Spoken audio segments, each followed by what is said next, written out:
The loss was overwhelming and she cried herself to sleep many nights. The villagers were sympathetic to Ifoma's plight.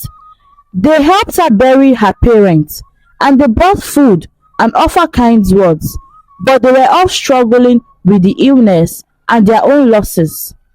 Each family had their own burdens to bear and no one could take in another child. Ifoma wandered the village, trying to find a place where she belonged. She stayed in the shadows, watching other children play with their parents and feeling the ache of her loneliness.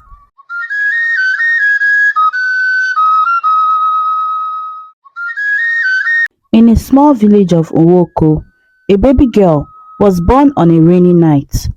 The village, though small, was full of life. The people of Nwoko lived in harmony with nature, farming their lands and fishing in the streams that flowed through the area. Their homes were made of mud bricks and thatched roofs, dotted the landscape.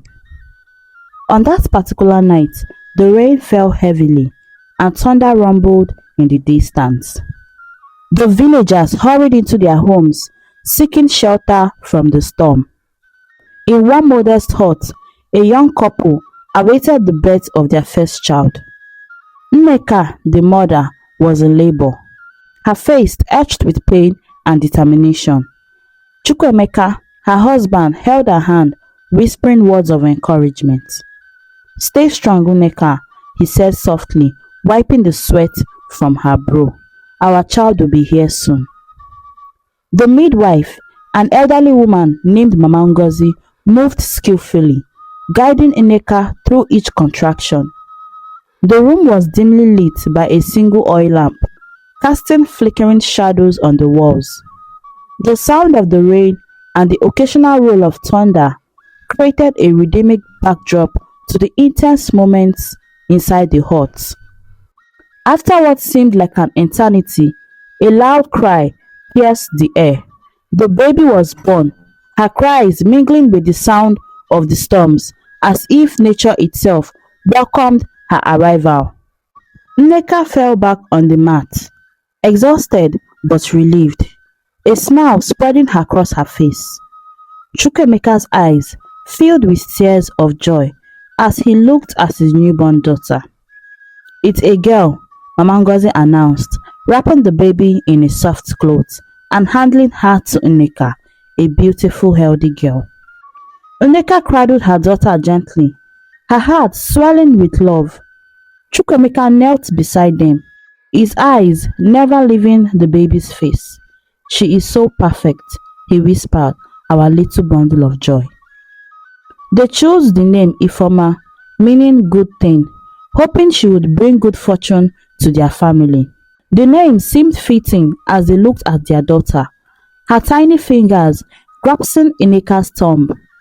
Despite the storm outside, a sense of peace and hope filled the room. As the rain continued to fall, the family of three huddled together, their hearts full of love and dreams for their future. Ifoma's birth marked a new beginning, not just for her parents, but for the entire village of Nwoko. The villagers, hearing of the birth the next day, would share in the joy and welcome the new life with open arms. Ifoma's early years were filled with love and laughter. Her father, Chukwemeka, was a hard-working farmer. He spent long hours in the fields, planting yams and tending to the crops that sustained their family. Each evening, he would return home with a smile, lifting Ifoma into his arms and spinning her around until she giggled with delight. Her mother, Nneka, was a kind-hearted weaver. She spent her days weaving colorful fabrics that were admired by everyone in the village. Nneka would often sit with Ifoma on her lap, teaching her the art of weaving, sharing stories and singing songs. The family lived a simple but happy life. Ifoma was a bright and curious child, always eager to learn and explore. She loved running through the fields, playing with the other children, and helping her parents with their work. Every night, they gathered around the small fire outside their hut, sharing stories and enjoying each other's company. One day, however, life took a cruel turn. A mysterious illness began to spread through the village. People started falling sick with high fevers and severe coughs. The villagers tried their best to care for the sick, but the illness was relentless. Chukwuemeka was one of the first to fall ill. He became weak and bedridden, unable to tend to the fields. Nneka did her best to care for him, but soon she was struck by the illness. Ifoma watched helplessly as her parents grew weaker each day. "Stay strong, Ifoma," Chukwuemeka whispered one evening, his voice barely audible. "You must be brave." Nneka, lying beside him, nodded. "We love you, Ifoma. Always remember that." Despite the villagers' efforts, the illness claimed Chukwuemeka first. Nneka followed shortly after, leaving Ifoma alone. She was only 7 years old, too young to understand why her parents had to leave her. The loss was overwhelming and she cried herself to sleep many nights. The villagers were sympathetic to Ifoma's plight. They helped her bury her parents and they brought food and offered kind words, but they were all struggling with the illness and their own losses. Each family had their own burdens to bear and no one could take in another child. Ifoma wandered the village, trying to find a place where she belonged. She stayed in the shadows, watching other children play with their parents and feeling the ache of her loneliness. She found solace in the village church, where the kind Reverend Father Ikechukwu allowed her to sleep in a small corner. "God will watch over you, my child," Father Ikechukwu said, placing a gentle hand on her shoulder. "You are not alone."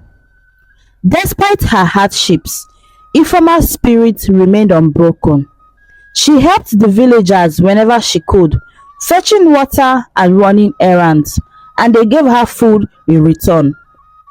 She kept her parents' memory alive in her heart, drawing strength from their love. Life in the village slowly returned to normal as the illness subsided, but Ifoma's world had changed forever. She faced each day with courage, determined to survive and honor her parents' memory. The villagers, though sympathetic, were too burdened with their own struggles and no one considered to take her in.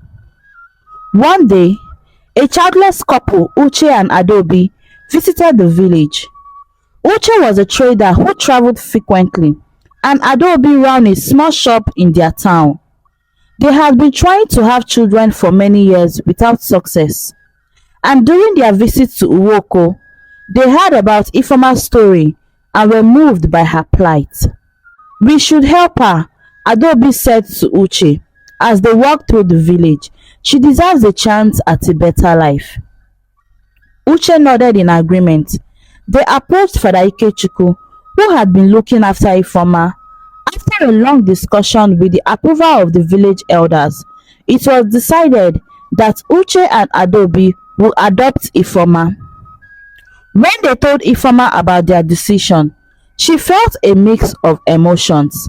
She was sad to leave the village she had known as her home, but the thought of having a family again filled her with hopes. She packed a few belongings. With a final goodbye to the villagers and to Father Ikechukwu, she left for her new home. The journey to the town was long, but Uche and Adobe made it comfortable for Ifoma. They told her stories and pointed out interesting sights along the way. For the first time in a long while, Ifoma felt a sense of excitement. Upon arriving their home, Ifoma was amazed. The town was so much larger than her village, bustling with markets and many people. Uche and Adobe's house was beautiful and welcoming. They had prepared a room just for her, decorated with colorful curtains and a soft bed. "This is your home now, Ifoma," Adobe said with a warm smile. "We hope you will be happy here."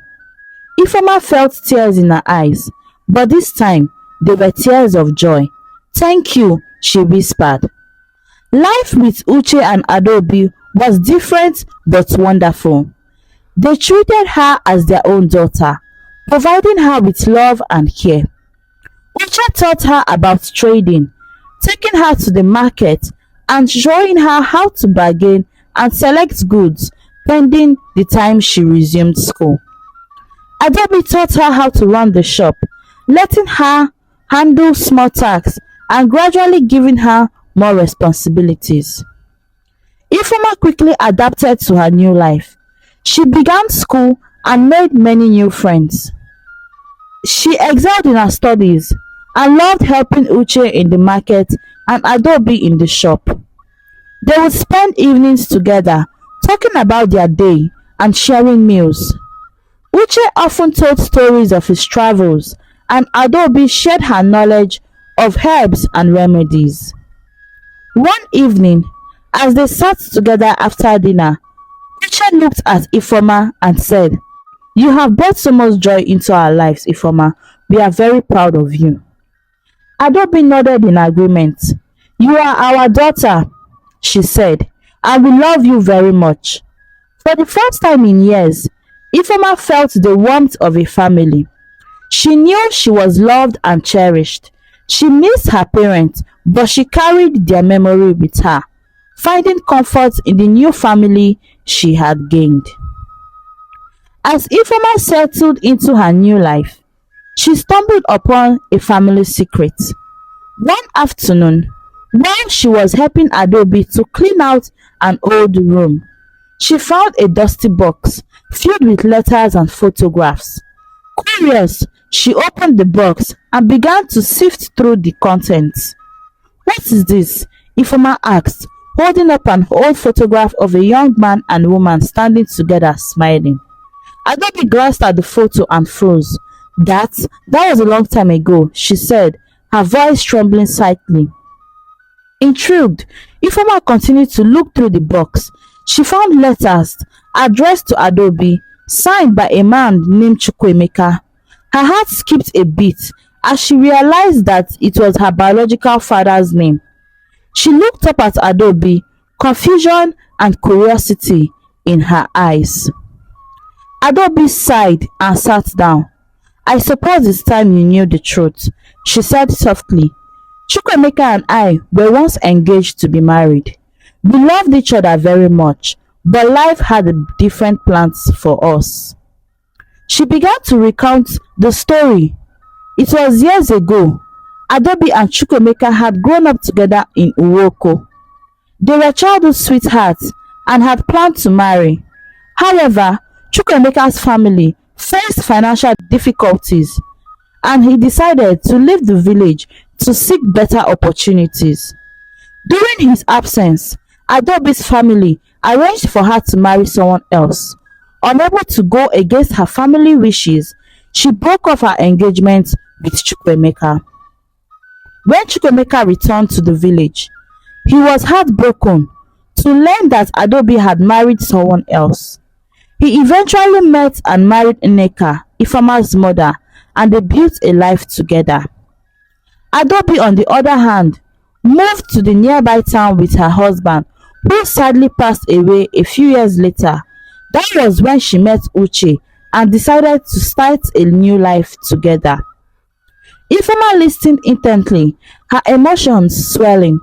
She couldn't believe that Adobe had such a deep connection to her past. "Why didn't you tell me?" she asked, her voice saddened. Adobe reached out and took Ifoma's hand. "I don't want to burden you with the past," she said gently. "We wanted to give you a fresh start, a new beginning." This revelation left Ifoma in shock as she realized that her adoptive mother had a deep connection to her past. It also brought a sense of comfort knowing that she was still connected to her parents in a way she hadn't known before. During the Christmas period, Uche and Adobe and Ifoma traveled to the village of Uwoko to visit family and friends. The village was alive with festivities, and the air was filled with a smell of delicious food and the sound of joyful music. It was a time of celebration, but also a time for reflection and remembrance. As they walked through the village, Ifeoma noticed that people seemed to whisper and cast glances at her direction. She felt a growing sense of unease, and one evening, while visiting an old family friend, she overheard a conversation that caught her attention. "Have you heard about Chief Obina?" an elderly woman said in a hushed tone. "They said he had a hand in the spread of that illness many years ago." Ifeoma's heart raced as she listened. She learned that her parents' deaths might not have been due to a natural illness after all. Rumors of foul play and jealousy swirled in the village. The villagers believed that Chief Obina, a powerful and influential man, had intentionally spread the illness to eliminate those he saw as obstacles. Determined to find the truth, Ifoma sought out Father Ikechukwu. She found him at the village church, lighting candles for the evening service. "Father, I need to talk to you," she said, her voice filled with urgency. Father Ikechukwu looked up and saw the concern on her face. "Come, my child," he said, guiding her to a quiet corner of the church. "What troubles you?" Ifoma took a deep breath and explained what she had. She told him about the rumors and her growing suspicion that Chief Obina was responsible for her parents' death. Father Ikechukwu listened carefully, his expression serious. "I have heard these rumors too," he admitted. "There has always been something suspicious about the way your parents died. Many in the village have long suspected that Chief Obina had a hand in it, but no one has been able to prove it." Ifoma felt a mix of anger and determination. "What should I do, Father?" she asked. "I need to know the truth." Father Ikechukwu placed a reassuring hand on her shoulder. "Seeking the truth is never easy, Ifoma. It can be dangerous, especially when powerful people are involved. But if you believe that finding the truth will bring you peace, then you must pursue it. I will help you in any way that I can." With Father Ikechukwu's support, Ifoma began to gather information. She spoke to villagers who had been close to her parents and those who might have seen or heard something suspicious during the time of the illness. The more she learned, the more convinced she became that Chief Obina was indeed responsible. Ifoma didn't know what to do. She felt overwhelmed by the weight of the revelation. Unsure of her next steps, she confided in her adoptive parents, Uche and Adobe, hoping they might guide her. "I can't just let this go," Ifoma said, her voice shaking. "I need to do something." Uche and Adobe exchanged worried glances. Uche spoke first, his tone gentle but firm. "Ifoma, sometimes it is better to let the past stay in the past. We don't want it to get hot." Adobe nodded in agreement. "You have been through so much already. My dear, we don't want you to face any more pain." Despite their advice, Ifoma couldn't shake the feeling that she needed to see justice done. Meanwhile, strange things began to happen to Chief Obina. Chief Obina started to face a string of bad luck. His crops failed, his livestock fell ill, and his health deteriorated. The villagers whispered that it was karma, the repercussions of his past actions finally catching up with him. One fateful day, the villagers gathered at the village square. Chief Obina, looking frail with wounds all over his body, stood before them. His appearance shocked everyone. He seemed like a shadow of the powerful man he once was. "I have something to confess," Chief Obina began, his voice weak but clear. The villagers fell silent, their eyes fixed on him. I did a terrible thing many years ago. I killed Chukwemeka and Nneka. Gasps of shock and disbelief rippled through the crowd. Ifoma stood frozen, her heart pounding in her chest. I loved Nneka, Chief Obina continued, tears streaming down his face. But she loved Chukwemeka. My jealousy consumed me, and I poisoned them. I spread the illness to cover my tracks. I couldn't bear to see them happy together while my heart ached. The villagers murmured among themselves, stunned by the confession. Ifeoma felt a wave of emotions crash over her. Her anger, sadness, and a deep sense of betrayal. Her worst fears had been confirmed. Uche and Adobe rushed to her side, wrapping their arms around her. "We are so sorry, Ifoma," Adobe whispered, her voice filled with sorrow. Ifoma was heartbroken. The truth was even more painful than she had imagined. Her adoptive parents consoled her and took her home, offering her words of comfort. "You have us, Ifoma," Uche said gently. "We will always be here for you." As they walked away from the village square, Ifoma felt a mix of grief and relief. The truth was out, and while it was painful, it also brought a sense of closure. She knew her parents' spirit could finally rest in peace. Chief Obina's confession sent shockwaves through the village of Uwoko. The villagers, once in awe of his power, now turned their backs on him. He was banished from the village, his property seized as compensation for the lives he had taken. Ifoma stood silently as the elders made their decision, her heart heavy with sorrow and anger. That night, Ifoma cried herself to sleep. The weight of everything she had learned was almost unbearable. She mourned, and not only for her parents, but also for the innocence she had lost. Uche and Adobe tried their best to comfort her, but the pain ran deep. "I miss them so much," Ifoma whispered, her voice choked with tears. "We know, my darling," Adobe said softly, brushing a tear from Ifoma's cheek. "They loved you too, and I know Chukwemeka was a good father." A few days later, they all returned to the town, even before the festivities were over, knowing that it would help Ifoma take her mind off the village for a while. In the days that followed, Ifoma found solace in helping Uche and Adobe. She helped them with daily tasks and threw herself into her studies. She spent time with her friends in the town. Adobe treated Ifoma like her own daughter, but Ifoma's presence also served as a constant reminder of the love Adobe had once shared with Chukwemeka. As time passed, Adobe began to feel unwell. She brushed it off at first, attributing it to fatigue and stress. However, as weeks passed, she started to suspect something else.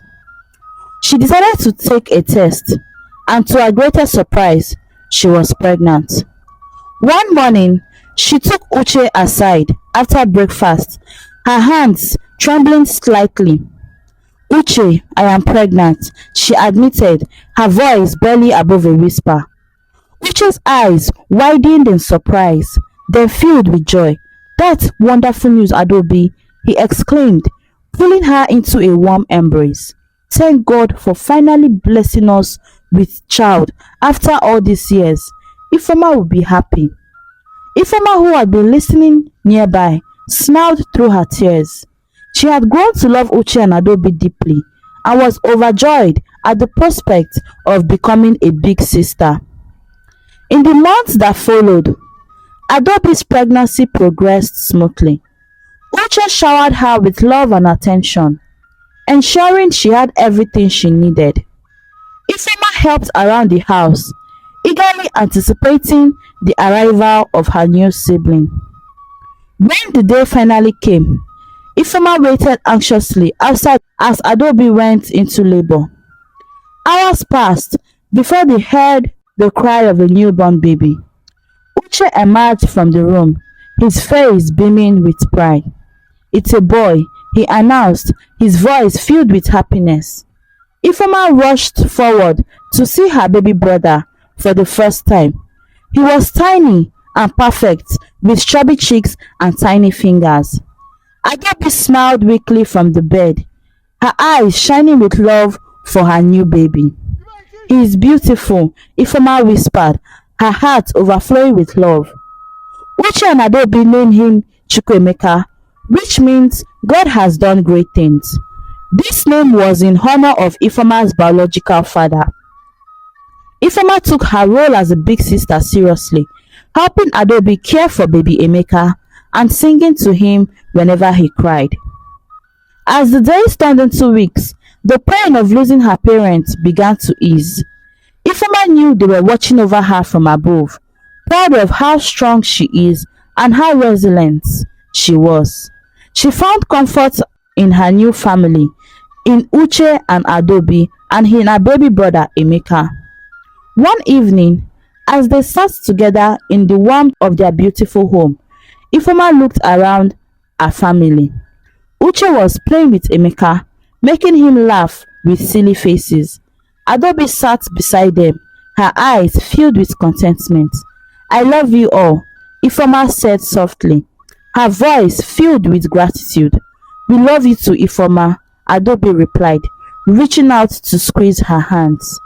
And so, surrounded by love and the promise of new beginnings, Ifoma's journey came to full cycle. She had faced hardship and heartbreaks, but she also found love, family, and hope. As she looked into the future, she knew that her parents' legacy would live on in her heart. She now saw Adobe and Uche as her parents, and she was grateful for the love they showed her. The moral lesson of this story is that love, resilience, and forgiveness can heal even the deepest wounds. Despite facing loss, betrayal, and adversity, Ifoma finds strength in the love of her adoptive parents. Through her journey, she learns that family isn't defined solely by blood, but by love and support, and that true healing comes from facing the truth and embracing the future with hope and forgiveness. Thanks for watching this captivating story on African stories and folktales. Please don't forget to subscribe and turn on the notification bell for more stories. Thank you.